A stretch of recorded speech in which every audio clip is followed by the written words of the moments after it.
I have spent my entire life thinking about my sister's Tourette's, and now she's angry that I did not consider her needs when I planned my wedding. So I snapped. I'm getting married to my fiancé Max this summer. My sister, who I'll call Megan, has pretty serious Tourette's. Certain physical movements and saying ha ha ha are her most common tics, but there are others. As long as I've been alive, I've never seen Megan sit through a long ceremony or presentation without tics, not even her high school/college graduation or any siblings' graduation. Her ha ha ha is also extremely loud, bordering on yelling, and mostly repetitive. I have involved and invited Megan to every aspect of the wedding, except for the actual ceremony. My fiancé and I are writing our own vows, and I just want to hear him say them without interruption. The ceremony is fairly long, and I doubt Megan can go that long without titching. She has said that holding back tics is like holding back a sneeze, but it is only 1,000 times more difficult. The only options I see for her going into the ceremony are A, letting the tics go on as normal and being scrutinized by Max's side of the family who hasn't met her yet, or B, trying to suppress them the whole time. Either way, it would be a miserable experience for her. Megan was heartbroken when I told her I didn't want her at the ceremony. I explained to her that the ceremony wouldn't be fun for her either way, but she didn't want to hear it. She admitted that she will likely tic when we're reading our vows, but insisted we can pause and carry on or speak over it. I know this is selfish, but I don't want Max to pause or speak over someone. I want him to read his vows just as he wrote them. Megan has accused me of being mean, ableist, and a bridezilla. My dad is on my side, my mom is on Megan's side, and my other sister agrees with me but thinks I should let her come anyway. Minor update, I called my dad to double check, but there is a nursery room where people can watch what's happening in the church live on a TV. I hadn't known about it because it wasn't there when I was a kid, but it will definitely be on my proposed compromise list when I speak with Megan. Update 1. Additional context I think will help. All 3 girls are moved out the house. Max and I have an apartment in a big city and my youngest sister is in law school at a university that will also remain unnamed. We're both in relatively drivable distances from our hometown, where Megan and our parents live. While Megan lives independently, she is very reliant on our parents. She has never even attempted to get a driver's license because a tic could cause her to swerve, so my mom drives her to and from work daily. This is not me looking down on Megan in any way for not attending a 4-year big name like Mia and I or for needing extra help from our parents because she does need it. This explains that Megan and my parents, particularly my mom, are very close. My mom does things for Megan that I think she can handle on her own.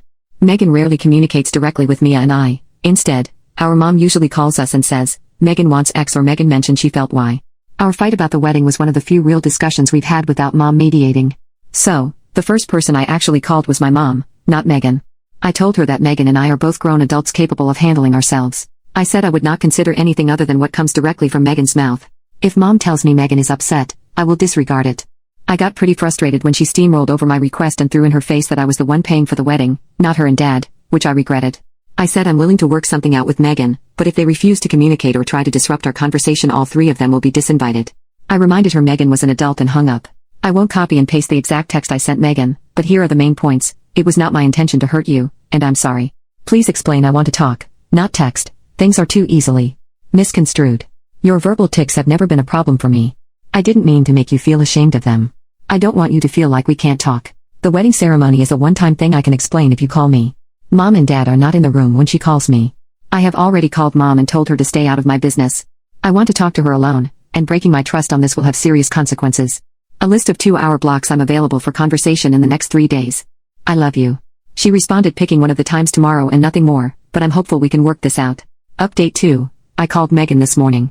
I told Megan I was sorry I hurt her feelings. Megan said it was especially mean because I know how sensitive she is about weddings and that they're a sore spot for her. I'm bamboozled.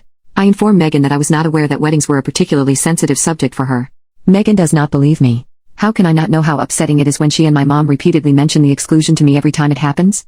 My answer, well, you never told me you didn't get invited, and you were sad about it. You just told me you weren't getting invited.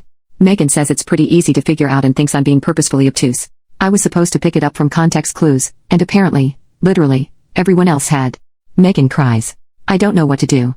I just wait until she stops. I remind Megan that I struggle to interpret things like that.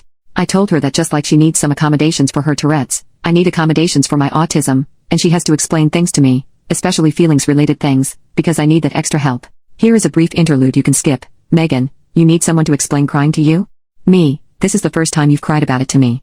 Obviously, I know what crying means. I'm not a complete dumbass.